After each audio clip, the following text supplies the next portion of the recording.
An balma lamɛnnikɛlaw aw salamu alaikum aw tulo bɛ arajo Bamako 24 de kan na ka bɔ Mali kɔnɔ na minnu bɛ k'an lamɛn jamana fan o fan jamana kɔnɔ ni jamana kɔ kan k'aw bɛɛ lajɛlen fo ni k'aw ko ɲuman dɔn aw sɔgɔlen b'aw ka radio Mandi la Bamako 24 min bɛ yen n'a bɛ kunnafoni latɛmɛ aw bɛɛ lajɛlen tɔgɔ la diɲɛ ma don o don a balimakɛ n'aw denkɛ Abdulaye Kulibali fɛ k'a sɔrɔ ɲɛmaaba n'i y'a sɔrɔ o bɛ tali i ka jɛjɛ sari la ale bɛ ka baaraw bɛɛ lajɛlen jateminɛ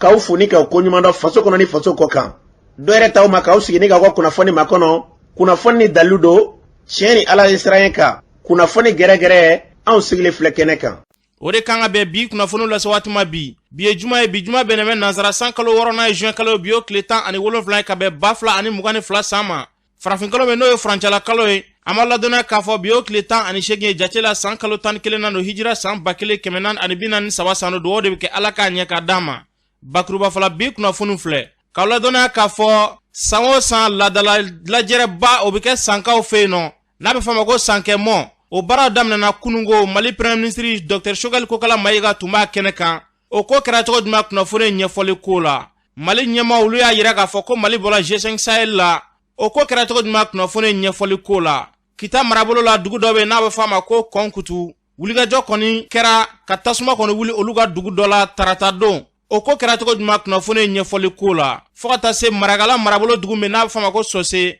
wulikajɔ kɛla jariwale tigilamaw fɛ ntɛnɛn don ni ka se ka maa kelen kasara nin na o ko kɛra cogo jumɛn kunnafoni ɲɛfɔli ko la ninnu de bɛna kɛ kunnafoni la kumaba ye ka fara kunnafoni wɛrɛ kan ka lase aw ma o denkɛ n'aw balimakɛ fɛ Sidiki Kulibali ala k'a ɲɛ ka d'a ma kunnafoni an b'a daminɛ k'a ladɔnniya k'a fɔ san toro ani karande la san o san ladala lajɛrɛba kɔni o bɛ kɛ olu fɛ yen nɔ n'a bɛ fɔ a ma ko sankɛmɔ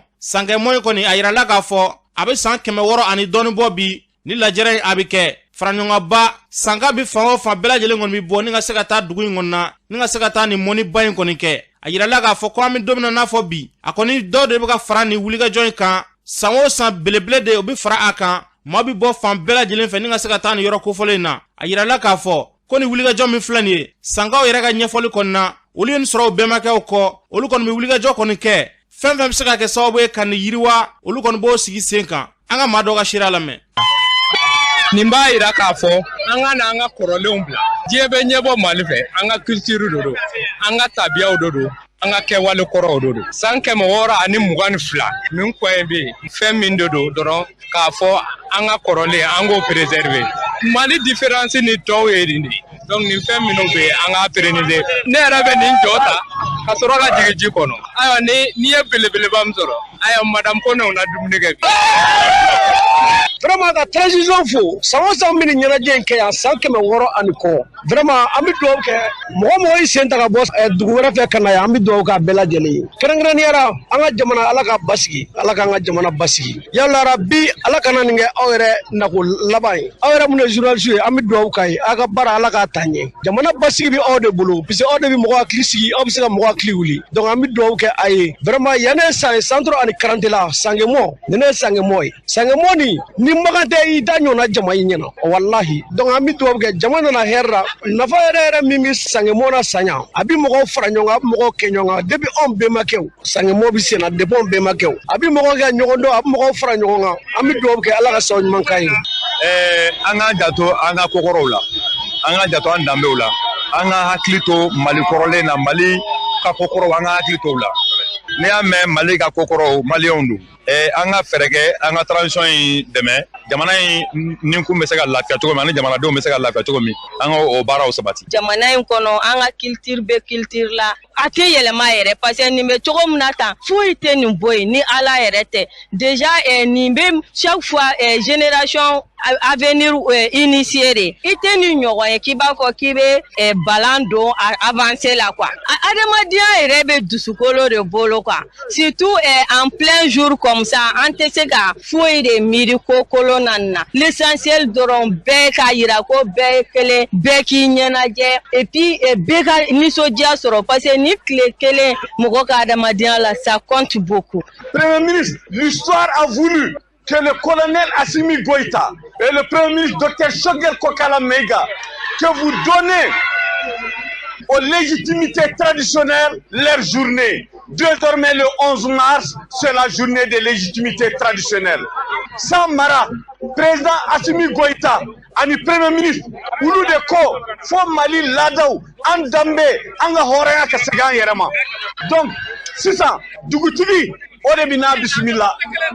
Nitme talike Madoga Shirala, au coffre où Yokma de Dugutigi ma sans Dugutigi, Alpha Sidi Angalame. Ayiwa mpade sanga cɛman n'a muso ma denmisɛn fara maakɔrɔ kan bi ye don belebele ye an bi foli fɔlɔ jɔn na n'o ye kotigi yɛrɛ n'o ye ala n'a ka ciba ye o bɔni kɔrɔ kɔ an ka maakɔrɔ minnu kɛra sababu ye an ka sigi nin kɛnɛ in kan an bɛ dubawu fana k'u ye n'o o bɔni kɔrɔ kɔ Mali transition président ba n'o ye Goïta ye a ye yamaruya di Premier ministre ma k'a kana an ka kɛnɛ langanimaya an bolo a n'a ka gouverneur bi yan n'i taara i b'a fɔ Asimu ye ko anw sangaw dugutigi ko n'an tɛ anw fɛ san yan n'i ye ka su kelen kɛ i kɛra an dɔ ye i kɛra an dɔ ye i n'an bɛɛ ye kelen awa san kalo 12 san komini 25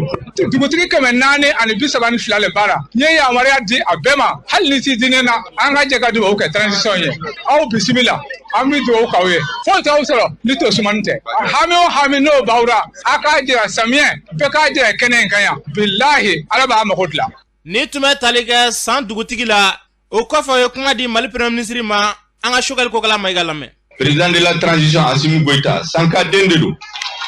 ani gouvernement de transition ani Mali peuple bɛɛ tɔgɔ la ka aw fo an bɛ cérémonie min na bi peut-être maa caman bɛ yen u t'a dɔn tubabu b'a fɔ en 1400 o ka jan dɛ 622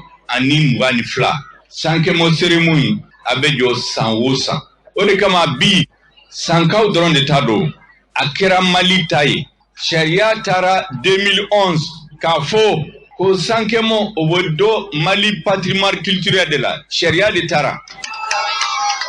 o ye Mali kɔnɔ diɲɛ bɛɛ kɔnɔ au niveau mondial en 2009 UNESCO y'a sɛbɛn k'a fɔ désormais ça fait partie du patrimoine immatériel de toute l'humanité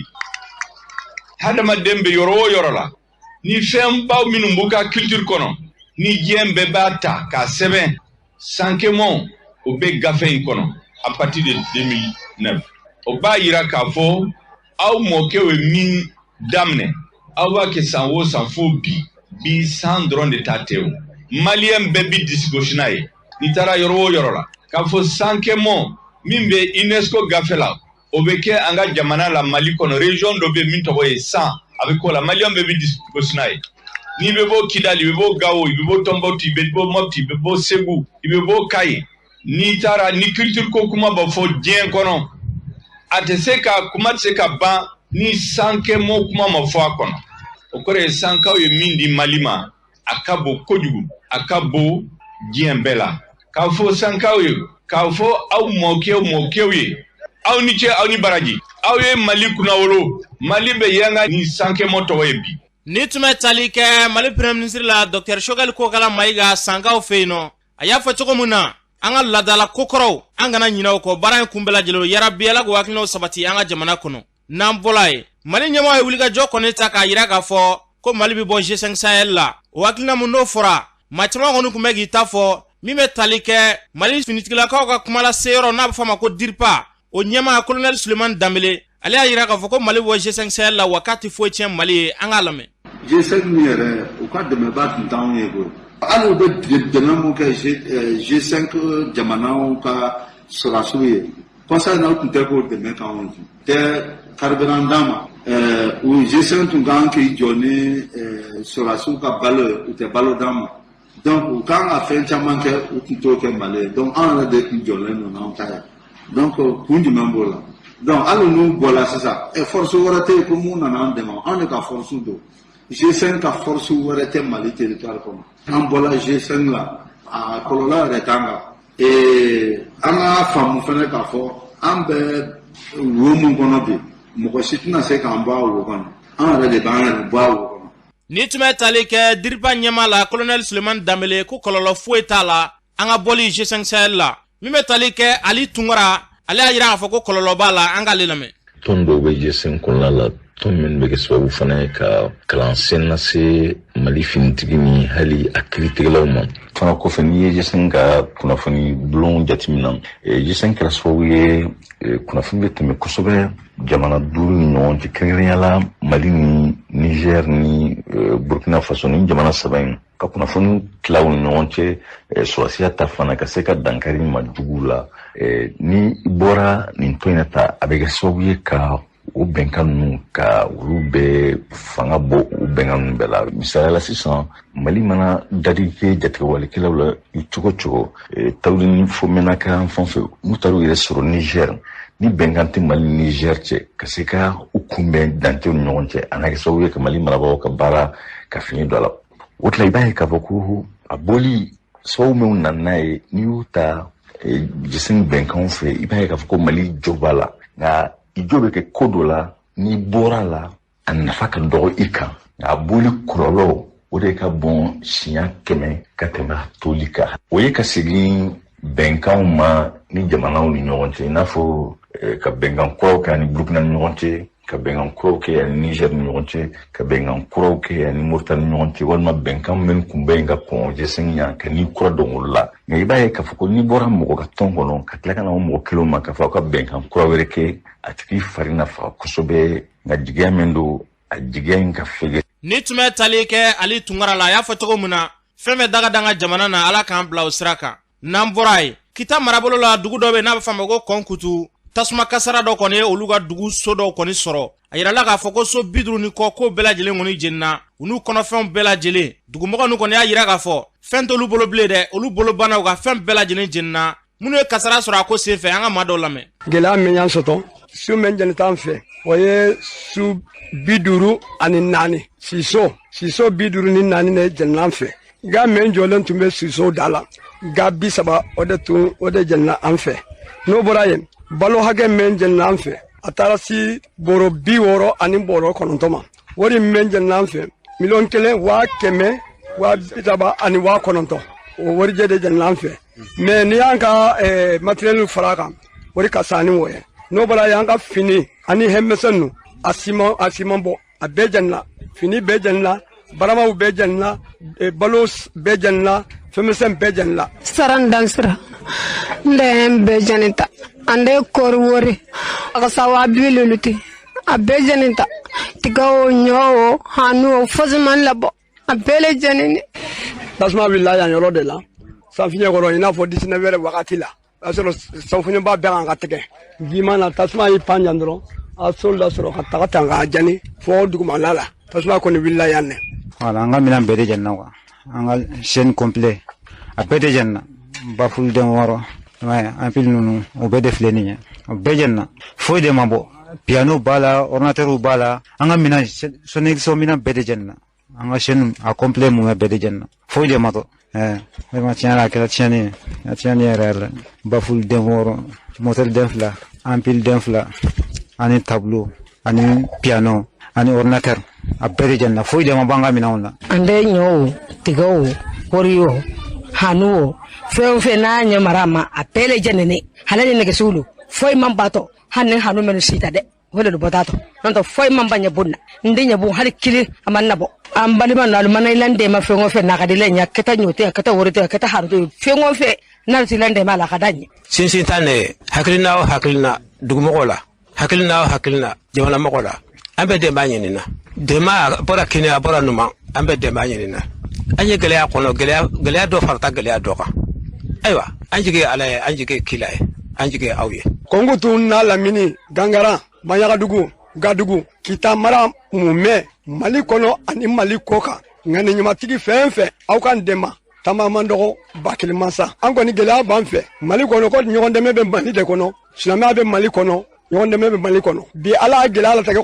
Kɔnkutu b'a ɲini an balima bɛɛ lajɛlen fɛ silamɛ fara kiritiɲɛ kan Mali diinɛ ɲɛmɔgɔ bɛɛ an b'a ɲini bɛɛ lajɛlen fɛ aw ka Kɔnkutu dɛmɛ ni gɛlɛya na pour que an bɛ sin ka dɔnni bɔ gɛlɛya in na dugutigi tɔgɔ la fɛn fɛn n'a jamana kɔ kan n'a komini kɔnɔ ka dɛmɛ ɲɛsin an bɛɛ lajɛlen ma hali bi hakilina mɛn n'a jan gɛlɛya mɛn t'an sɔtɔ an tɛ sin k'an yɛrɛ bɔ ala le t'a a sigi an kan ilu ka dɛmɛ ka ɲi mɛ jamana kɔ kan ne kɔnɔ tɔ bɛɛ Kɔnkutun ka di o Kɔnkutun ka di n'i ye Europe jamana kan gɛlɛya tɛ Kɔnkutun sɔtɔ ongutu nimban ko mo na ko kan jamana kan ani demen nyasi nyini na ilu bela de ni he tamaman do ko baklim mansa gela tansuto ani gangaram mume ahalani material la bejanita anka siwo silanyina abeti nyata ni tume talike konkutukaw la munu kasara soro ame do de ke yara bela ga bela jelen kishi tasma kasarama namborai maragala marabolo dugume na fama go sose na ogli balantena ndo wuliga joko ngela jari wala tigila mo fe ka sika ta makilin kasara anina yeno mado ya yira hafo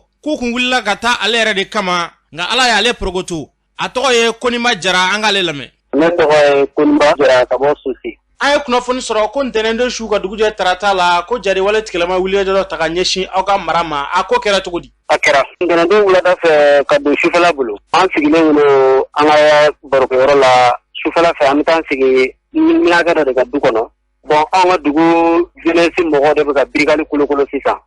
ko be ya te ami uche kwa bari ko mi duzu tona o mandi uyi bon tirgen na anga baroko yoro la safu wati 29 wati to illa sinenyi mi yere tura ako kunba ko kabi fitri sera bi ko ne bi ka jatemina doga ko ne ma son brigali manunga bara tabulu nye ko sabu ka daga ka damina kabi fitri wati ko kana se sana ko ube yala la okol sukura nyoro la ubita ni fe ubi segini fe ko ale ma son ko pushon tabulu nye ko anga ngili tan yere la ko ale ma afamu ko sebe ne ko nya afamu ko anga jatemina ayo kuma fo ki sigi ka tla an sigile no manguru furu koro kan ko do ko ni na doga du kerefe ina fo ka sigale no mina ko ka yala chaale no ko sebe an sigile no kan ko do o ka yoroma ani koko ci atisa ko metri wulo vlang ayi ni kuma numbe fo ka tla minge 22h wati an sigile no kuma na nere dale no kala kono anu che metri wulo vlati te mo ka man nu mbora o ka du kono fe choi kanu jo koko la yino birkali de mbe uda marfatiki ko yo mo wulo vlang kana marfat da do ana yile club be marfai ko ni kisabi jige ko kabako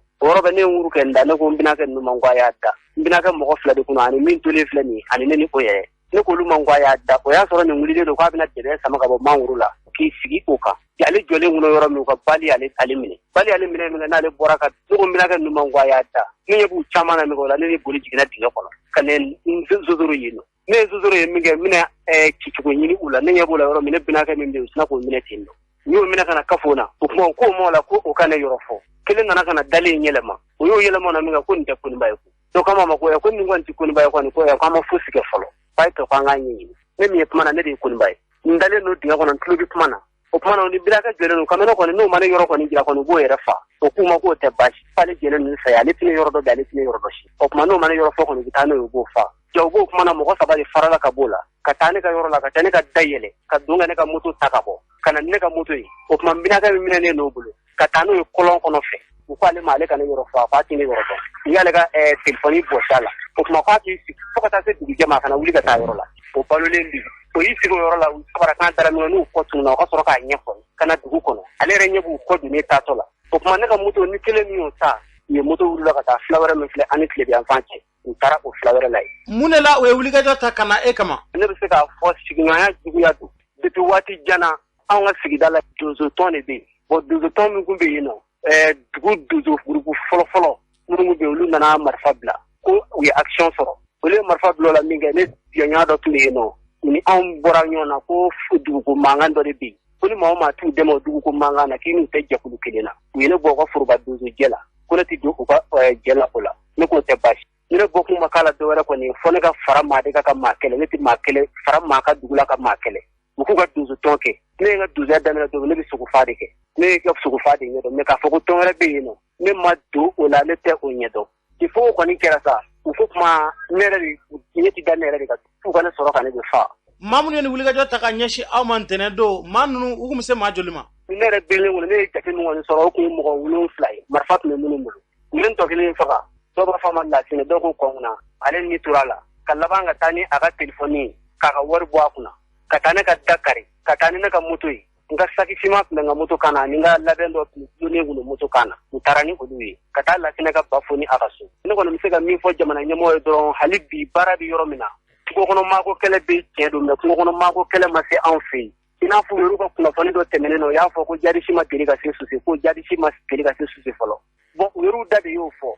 ni jadi shima deliga sesusi folo ni a chien flade pandi ubita kata on sigile soro anga gerana ka anfa bon no lugo jadi sima deli ka seyeno olu le bi nyini ga bon munu mina mafa ma sugu juno no bari u yɔrɔ dɔ ko jadi si ma deli ka se susu fɔlɔ n y'a mɛn u ka kunnafoni na. Ni tun bɛ tali kɛ Konima Jarala a y'a fɔ cogo min na yarabɛla ka bɛnɲɔgɔnya sabati u ni ɲɔgɔn cɛ. N'an bɔra ye Bamakɔ suguba kɔnɔna na kunnafoni y'a yira k'a fɔ ko nɛgɛjuruko gɛlɛya kɔni bɛ yen nɔ kɛrɛnkɛrɛnna réseau ko gɛlɛya ko n'i kɔni bɛ suguba kɔni kɔnɔna na kɛrɛnkɛrɛnna marché Orosi kɔni kɔnɔna na ko kuma bɛɛ ko gɛlɛya kɔni bɛ réseau ko la jagokɛla dɔw b'u ka ɲɛfɔli kɛ nin ko la an k'u lamɛn. Tɔgɔ Ali Fofana réseau ko problème kɔni ni fila tɛ kelen bɛ sugu kɔnɔ yan n'i y'a jateminɛ mɔgɔ o mɔgɔ bɛ yan n'i ma kɛ téléphone fila marala ye ni mɔgɔ tɛ ɲɔgɔn sɔrɔ kelen bɛ baara kɛ ni Android ye kelen bɛ baara kɛ ni téléphone simple ye ka sababuya kɛ kuma dɔ la Android kɔni i sigilen appel manqué de bɛ jigin kun dɔrɔn appel manqué bɛ na message bɛ taa tigi kun ko i bɛ se ka sɔrɔ u bɛ segin k'i wele u t'i sɔrɔ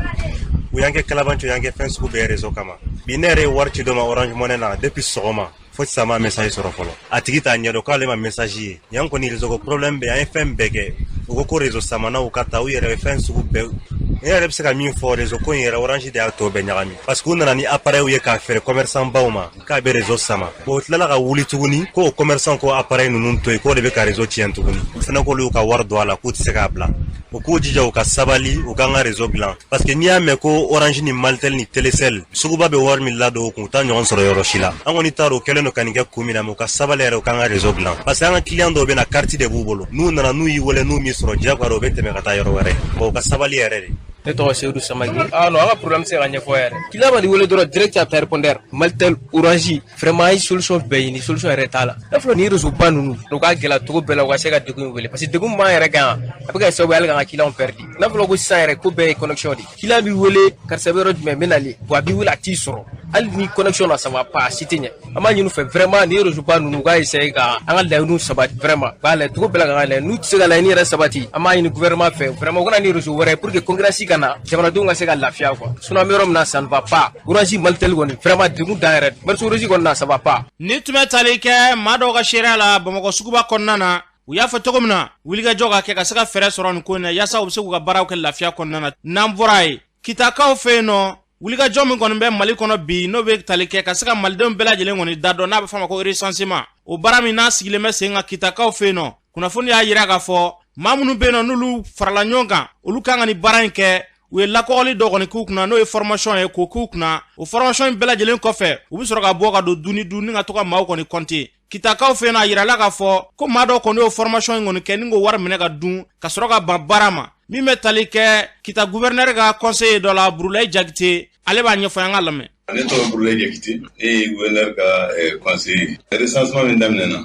lancement kɛra gouverneur yɛrɛ fɛ a don kama ne kumana denmisɛnw fɛ n ko ni min y'a réussi ka baara in kɛ i ka tiɲɛ fɔ k'i sen bɔ a la joona parce que musaka de b'a la bɛɛ b'a dɔn jamana bɛ yɔrɔ min na da ka gɛlɛn donc an y'an débrouiller i t'an ka jamana ɲɛmɔgɔw olu débrouiller ka se ka wari sɔrɔ pour que an ka se ka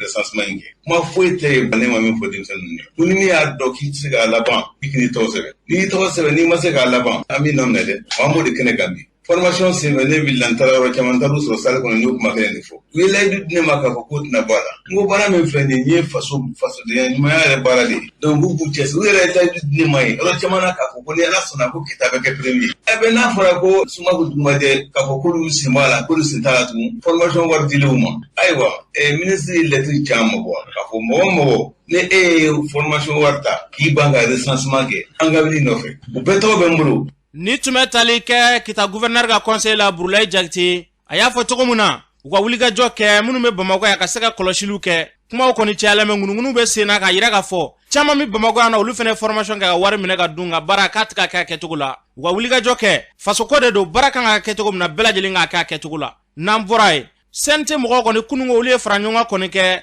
ka se ka sariya sen kura dɔ sigi sen kan sariya in tɛ dɔwɛrɛ dɛ an ka kalanko bɛ se ka jidi cogoya mun na marabolo bɛ se ka yiriwa cogo min na jamana yɛrɛ a ka ɲɛtaa bɛ se ka sabati cogoya min na an ka maa dɔw ka sira lamɛn. Sariya mun tala bi an sɔnn'u ma parce que a sariyaw nafa ka bon kosɛbɛ Mali ka développement na a sariyaw bɛ citoyenneté de kan jogo ɲumanya donc a sariyaw b'o de kan ani soboli kɛnɛ sariya kun t'o la sariya o kun bɛ yen nɔ sariya kun t'o la fɔ mɔgɔw bɛ ka taa occuper donc sisan sariya kɔni taara sisan ka kɛ Mali ta ye yaasa soboli bɛ se ka développer cogo bɛ da Mali kɔnɔ yan donc o de kama an sɔrɔ ma pionnier ta fɛnɛ pour que ka o fɛnɛ formation la jeunesse à la citoyenneté pour que k'o fɛnɛ développer CNT mɔgɔ min a bɛɛ votera pour l'adoption de cette loi là a sariya in bɛɛ votera à l'unanimité. An ye sariya saba ta ka d'a kan k'u ka sanfɛ kalanso saba dayɛlɛ an ka marabolow kɔnɔ n'i ye jateminɛ kɛ Bamako sanfɛ kalansow falen don kalandenw u tɛ se ka kalan kɛ a cogoya la baw sigiyɔrɔ ɲuman tɛ yen hali a dayɔrɔ ko bɛɛ lajɛlen ka gɛlɛn. Filanan an y'a jateminɛ k'a ye k'a fɔ ko caman bɛ kalan bila sira la. U bɛ kalan bila sira la mun na u kɛlen ka baki sɔrɔ u bɛ kalan bila sira la ka da kan cogoya tɛ bangebagaw bolo k'u bila ka na duguba kɔnɔ. Ni somɔgɔ t'i la Bamako ni i nana i bɛ jigin min jatigiya i bɛ jatigiya bɔ yɔrɔ jumɛn. Musomanin caman bɛ kalan bila n'u ye baki sɔrɔ ka da ka somɔgɔw ta fɛ u ka bɔ u kɔrɔ ka na n'u ye Bamako ni u somɔgɔ tɛ yan nɔ ni bangebagaw ɲɛ tɛ ka u kɔlɔsi u bɛna kɛ fɛn min ye mɔgɔ t'a dɔn. Ala ma kisira o ma. O kama ni o bɔra yen kalanso ninnu bɛ sigi dugu jamana yɔrɔ minnu na a bɛ se ka olu bɛ yiriwa olu ka bɔnɔgɔla bɛ sabati ka da kan ji ni kuran bɛ kɛ dɔgɔtɔrɔso bɛ kɛ kalanso ninnu bɛ jɔ kalandenw bɛ yɔrɔ yiriwali o b'o bolo da. An b'a ɲini gouvernement fɛ a ka o sariya ninnu fɛnɛ a k'u labato. An y'a ɲini gouvernement fɛ a k'i jilaja kalansow kɔnɔna kana ka sabatiw kɔnɔ ka da kan n'i y'a min bɛ kalan kɛ i lakananen don. N'i y'a min bɛ kalan kɛ hakili lafiyalen don. An y'a ɲini u fɛ fɛnɛ u ka karamɔgɔ jolenw de ta mun bɛ se ka na to ka na kalan ɲanama kɛ. Ni tun bɛ tali kɛ sente maa dɔw ka seereya la o y'a fɔ cogo min na yarabi fɛn bɛ da ka da an ka jamana na ala k'an bila o sira kan. N'an bɔra ye Mali kɔnɔna na maa caman kɔni bɛ yen nɔ n'olu ye kalan kɔni kɛ ni baara ma sɔrɔ u bɛ sigi ni ka boloda sen kan. Maa caman bɛ yen nɔ olu yɛrɛ ma kalan ɲɛ nka u ma baara fɛnɛ ɲɛ dɛ. Min bɛ tali kɛ sifinnaka caman kɔni bɛ yen nɔ olu ɲɛsinna baara ma. Seriba Kulubali ale ye soudeur ye ale y'a yira k'a fɔ ale kɔni ye kalan kɛ nka o kɔfɛ ale wulila ka don baara la ale ye nafaba sɔrɔ baara in kɔnɔna na. Seriba ye baara in daminɛ cogoya min na ka se bi ma an ka n'a ka kalanden dɔ lamɛn Papa Kone. Ne tɔgɔ Seriba Kulubali ka bɔ Yirimajɔ. Ne ye soudeur de ye hôpital Mali Kare kɔnɔna na CSK terrain kɛrɛfɛla la. Ne y'a daminɛ ni kanu de ye n y'a kanu de ka sɔrɔ ka don a la quoi. N bɛ école de la donc n ye n to école la n donna soudeur la donc n y'a école ma taa fan ni nafa o la donc n fana continuer n ka soudeur siɲɛ kelen. Bon alhamdulilayi n nafa belebeleba de sɔrɔla nafa camanba k'a dan mɔgɔ caman b'an bolo an bɛ k'olu kalan bon en même temps fana an b'an dayirimɛ sɔrɔ olu fana bɛ dɔɔni sɔrɔ ka bila o kun. Mɔgɔ min ye kalan k'an bolo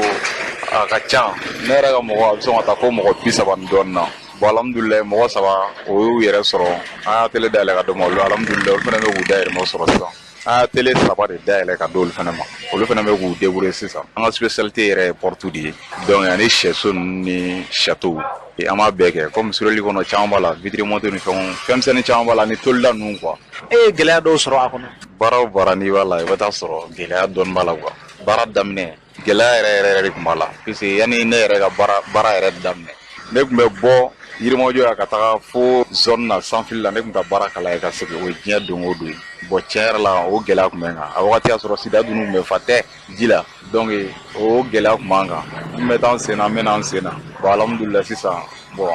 ala n'a ni naw ye bon fo kana kɛ an yɛrɛ y'a télé dayɛlɛ sisan. Seriba bɛ se ka mun fɔ maaw ye bi maa minnu bɛ kɛrɛfɛdɛn na n'u tɛ ka ɲɛsin baara ma walima dɔw bɛ baara la u fari fagalen don k'a dɔn k'a fɔ diɲɛ foyi tɛ sɔrɔ ni sɛgɛn ma kɛ fɔlɔ. Mɔgɔ kana n'a fɔ ko n ye kalan kɛ n bɛ n ban baara ma ou bien diplôme ba sɔrɔ n ka n ban baara ma sous métier tɛ yen dɛ n'i mana fɛn fɛn sɔrɔ dɔrɔn a dɔn n'i y'a kanu dɔrɔn i bɛ se ka nafa sɔrɔ a la bon ne kɔni ne y'a bila n kun na donc n'i ye baara kanu donc i bɛ se ka nafa sɔrɔ a la o de y'a to ne fana ye n k'a kan donc alhamdulilayi tiɲɛ yɛrɛ la ne bɛ n dayirimɛ sɔrɔ n ye fɛn caman sɔrɔ a la quoi. Tuba kɔnɔ ne bɛ soudeur yɛrɛ kɛ nafa caman b'a la wari bɛ sɔrɔ k'i bangebaaw la dumuni wa fɛnɛ quoi. Baara ni ne y'a kanu yɛrɛ de wa a kanu yɛrɛ de bɛ ne la fɛnɛ ne ni n ka patron an ka di an bɛ bɛn fɛn bɛɛ a tɛ gɛlɛya si ne ma wa ne fɛnɛ tɛ gɛlɛya las'a ma. Ni tun bɛ tali kɛ Seriba Kulubali ka se a ka kalanden dɔ ma Papa Kone u y'a fɔ cogo min na baara lankolon tɛ i mana kɛ baara la i jija i bɛ se ka nafa sɔrɔ a la yarabi Ala k'o hakilinaw faamuya an ka jamana kɔnɔ. N'an bɔra ye denmisɛnninw tɔgɔla don la ɲɛma an ka jamana kɔnɔna na a kɛnɛ kan denmisɛnnin dɔ b'a ka seereya di n'o bɛ tali kɛ Jaminatu Kanito la an ka lamɛn. En 1976, denmisɛnnin dɔw wulila pour que k'u ka condition de vie amélioration jateminɛ o senfɛ ko caman tɛmɛn'a fɛ o journée in de senfɛ 16 juin bolodara n'o ye journée de l'enfant africain ye pour que ka kuma denmisɛnninw ka droit kan ka denmisɛnninw ka droit sabati cogo jateminɛ Afrique fantanni naani bɛɛ donc nisɔndiyaba de b'an ka kuma dira ma an k'an ka hakilina fɔ an bɛ fɛ mun ka kan denmisɛnninw ye Mali ko la mun ka kan denmisɛnninw ye Afrique ko la an k'o fɔ. Ni tun bɛ tali kɛ Jaminatu Kanute la a y'a fɔ cogo min na Ala k'o faamuyaw di an ka jamana kɔnɔna na an ka ministre min ka baara ɲɛsinnen bɛ muso ni du ni denbaya ma Wadijilakaw furumuso Funɛ Kulubali ale tun b'a kɛnɛ kan a ye kuma min fɔ o filɛ. denmisɛnninw ye défilé minnu kɛ yan an tun bɛ ka yɛlɛ an mugurilen do kun do mais message caman tun b'a kɔnɔ 16 juin dabɔla o de kama gouvernement fɛnɛ 16 juin dabɔla mun fɛnɛ kama rappel ka kɛ gouvernement ye avancé minnu kɛ pour que denmisɛnninw bɛ se ka protéger cogoya min na u ka kalanw bɛ se ka nɔgɔya cogoya min na u ka santé bɛ se ka assurer cogoya min na wa kɛlɛ bɛ jamana kɔnɔ denmisɛnninw bɛ se ka lakana cogoya min na gouvernement bɛ ka avancer fɛn caman na a la mais hali bi belebele bɛ yen mun ma kɛ denmisɛnninw ye an y'o o caman mɛn yan nɔ a ka di ne ye don n'a nataw la Mali président k'a lajɛ parlement des enfants mɔgɔ kelen o ka kɛ conseiller spécial ye auprès du président de la république n bɛ partenaires fo n bɛ COMAD fo u ye kuma caman fɔ yan an y'a noté an n'u bɛ ka baara kɛ ɲɔgɔn fɛ an bɛ UNICEF fo UNICEF bɛ terrain kan UNICEF bɛ Mali fan 14 bɛɛ fɛ UNICEF bɛ Afrique fan 14 bɛɛ fɛ. Ni tun bɛ tali kɛ wadijalakaw furumuso Funɛ Kulibali ministre ka baara ɲɛsinnen bɛ muso ni du ni denbaya ma a y'a fɔ cogo min na yarabi Ala k'an ka jamana basigi n'an bɔra ye hali bi o laɲɛnamani hukumu kɔnɔna na farafina tɔgɔla donba bɛ o bɛ laɲɛnamaya dɔgɔ furancɛ kelen o bɛ laɲɛnamaya ka ɲɛsin farafina ma an ka ministre ka baara ɲɛsinnen bɛ maliden minnu sigilen bɛ kɔ kan n'o bɛ tali kɛ Alihamdu Ak Ilen ale b'a ka ɲɛfɔli kɛ nin ko la an ka lamɛn. An ka laɲini ye min ye ka farafina kala ka don ɲɔgɔn na parce que farafina problème ka ca mɔgɔw nana dɔrɔn ka frontière dilan an kunkolo la k'a fɔ ko bon nin ye Mali ye nin ye Sénégal ye an y'a minɛ ten donc il faut que frontière ninnu a bɛ yen comme Modibo Keyita y'a fɔ cogo min na on prend l'Afrique telle qu'elle est an b'a to yen an tɛ se ka bɔ yen mais frontière in bɛ se ka fɛn fɛn bali n'o ye fɛn ɲuman ye f'an k'o bɔ yen ni farafina tun kalalen don ka don ɲɔgɔn na kɛlɛ caman tɛ kɛ parce que kɛlɛkɛla ninnu fɛn fɛn bɛ a bɛ bɔ jamana wɛrɛ Afrique jamana wɛrɛ de la ka na s'i ma yan n'u bolila fana ka bɔ yan u bɛ taa jamana wɛrɛ de la o jamana ninnu n'a sɔrɔ an tun bɛnnen don mɔgɔ si tɛ se ka na an bila ɲɔgɔn na donc tout de suite n b'a fɔ denmisɛnninw ye fo k'an ka ɲɔgɔn minɛ fo k'an ka baara kɛ ɲɔgɔn fɛ fo k'an ka ko bɛɛ kɛ an ka actes bɛɛ la pour que vraiment an ka se ka ɲɔgɔn minɛ ɲɔgɔn minɛ fana kɔrɔ tɛ ko an bɛna discours kɛ ka conférence kɛ ne hakili bɛ to i la ne hakili bɛ to la i fana bɛ hakili to an na Mali hakili bɛ to a kɛrɛfɛ jamana ninnu bɛɛ la a kɛrɛfɛ jamanaw fana bɛ hakili ka to Mali la. Ni tun bɛ tali kɛ ministre ka baara ɲɛsinnen bɛ maliden minnu sigilen bɛ kɔkanna la Alihamdu Ak Ilen a y'a fɔ cogo min na yarabi Ala ka farafina ka ɲɛtaa sabati n'an bɔra ye kulukɛrɛnkɛrɛn dɔ sigilen bɛ sen kan an ka jamana kɔnɔ n'a bɛ fɔ a ma ko ANADEB olu ka baara tɛ dɔwɛrɛ dɛ ka se ka an ka nɔgɔ kɔni k'u bayɛlɛma ni k'u kɛ courant ye courant ko gɛlɛn b'an ka jamana kɔnɔna na o baaraw bɛ se ka nɔgɔya cogoya min na a ɲɛmaa dɔ bɛ tali kɛ Yakuba Yasa Samake ka fara Dirisa Samake kan an k'u lamɛn. Lajɛ in dabɔra maa minnu bɛ yen baarakɛda minnu bɛ yen n'u bɛ ka jamana yɛrɛ dɛmɛ walasa ka baarakɛminɛ min bɛ yen n'a bɛ se ka courant di togodala mɔgɔw ma a bɛ se ka tobiliko nɔgɔya n'o ye biodigesteur ye biodigesteur maa o maa bɛ an ka jamana in kɔnɔ baarakɛda la service wɛrɛw la kɛnyɛrɛyew la mun bɛ ka an dɛmɛ ka o yiriwa jamana kɔnɔ an ye lajɛ in dabɔ walasa u bɛɛ ka sigi ɲɔgɔn kan u ka kuma ɲɔgɔnya don ni ɲɔgɔn cɛ walasa a bɛɛ hakilina ka kɛ kelen ye walasa technologie bɛ se ka yiriwa cogo min na Mali kɔnɔ. An ka misibo n'olu bɛ kungo kɔnɔna na a bɛ se ka yɛlɛma ka kɛ ngɔlɔmi ye, a bɛ se ka yɛlɛma n'u b'a fɔ énergie ka kɛ énergie ye bɛɛ b'a faamu o de la ka kɛ électricité ye tobili bɛ k'a la yelen bɛ bɔ a la en même temps a bɛ yɔrɔ sanuya donc tɔnɔ fila don en quelque sorte ka bɔ sɛfan kelen na fɛn min ye nɔgɔ ye o bɛ yɛlɛma ka kɛ nafasɔrɔ sira ye k'an bali banaw natili la k'an ka environnement jɛya an bɛ fɛn min fana nɔfɛ n'an bɛ taa wari don la n'o ye essence ou bien n'o ye courant ye directement a b'a sababu nati fana k'o las'an ma a da ɲɔgɔn na an ka yɔrɔ sanuyara an lafiyara donc bi ɲɔgɔn ye a kun de y'o ye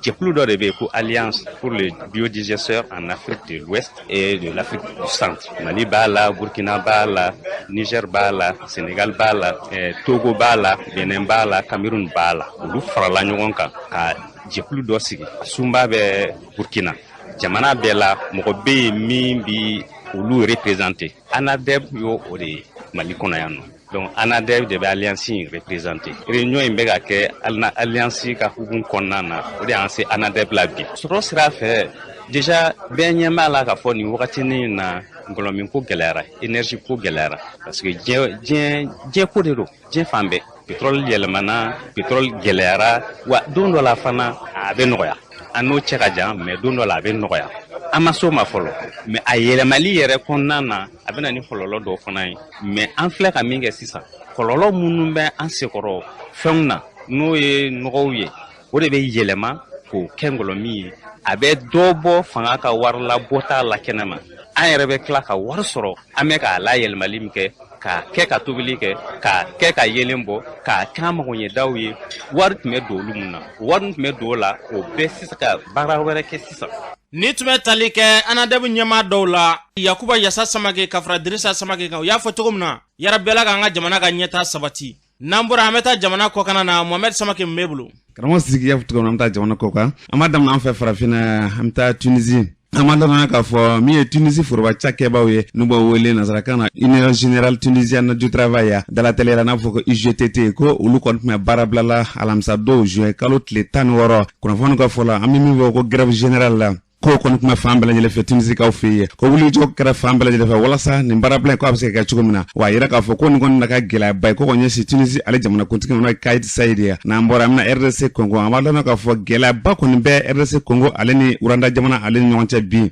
An bɛ don min na ko bi ko min ye wulikajɔbaw kɔni k'o kɛra RDC kaw fɛ yen n'o ye dugudenw ye ka wulikajɔ ka nisɔngoya taamaw kɛ fan bɛɛ lajɛlen fɛ k'a yira k'a fɔ ko olu kɔni b'u ka kɛlɛkɛcɛw kɔkɔrɔma don ni kɛlɛ in kɔnɔna la. N'an bɔra yen an bɛ taa Japon kaw fɛ yen an b'a ladɔnna k'a fɔ min ye Japon premier ministre ye n'ale tɔgɔ Fumio Kishida ko ale kɔni bɛ labɛn na nin waati na ni ka se ka taa min ye OTAN olu kɛ lajɛrɛba min ni a bolodalen don ka bila juin kalo tile 28 ka taa bila tile 30 la nata in na n'aw bɛ kɛ Espagne jamana kɔnɔ na Madrid dɛ kunnafoni ko fɔ la ko nin bɛ ka siɲɛ fɔlɔ ye ko Japon jamana kɔni ale sɛgɛn nin kɛnɛ ninnu kan ko bawo ko n'i y'a jateminɛ ko Japon jamana ko ale tɛ OTAN la dɛ ko nka k'a bɛna fɔ u fana bɛ wulikajɔ la ni ka se ka u sen don a ko la jɛnsɛlikɛla tɔnba min na ale bɛ jago ko kunna n'a bɛ wele ko Organisation mondiale du commerce ko olu fana ko gɛlɛya b'u dala nin waati na dɛ a yira k'a fɔ min ye jago yɛrɛ taabolo ye ko u bɛ lajɛrɛ la ka bɛn juin kalo tile 12 min ka se ka jago taabolo ka taabolo ɲɛnama kɔnɔ k'olu sigi sen kan ko nka k'an bɛ don min na ko bi ko halisa ma se ka bɛnkan kelen kɔni sɔrɔ kosɛbɛ hali bi jago siratigɛ la min ye Rusi jamana Iran jamana ka fara Inde jamana kan ko olu kɔni ye bolodi ɲɛnama dɔ kɛ nin dɔw furancɛ in kɔnɔna la ni ka se ka sira kura dɔw ko o kɔni bila u ni ɲɔgɔn cɛ fɔ cogo wɛrɛ ka sira kura dɔw ko olu koloman kari sira in ko kɔgɔji siraw de don n'an b'a wele ko route maritime ko siga foyi t'a la ko a kun tɛ dɔwɛrɛ dɛ min ye jago sira ye ni jamanabaw ni ɲɔgɔn cɛ ko ka se ka o kɛ lafiya kɔni kɔnɔna la n'an bɔra yen an bɛ taa Sini fɛ an b'a dɔn k'a fɔ Sini jamana kɔni bɛ wulikajɔ la nin waati na bi jumadon yɛrɛ la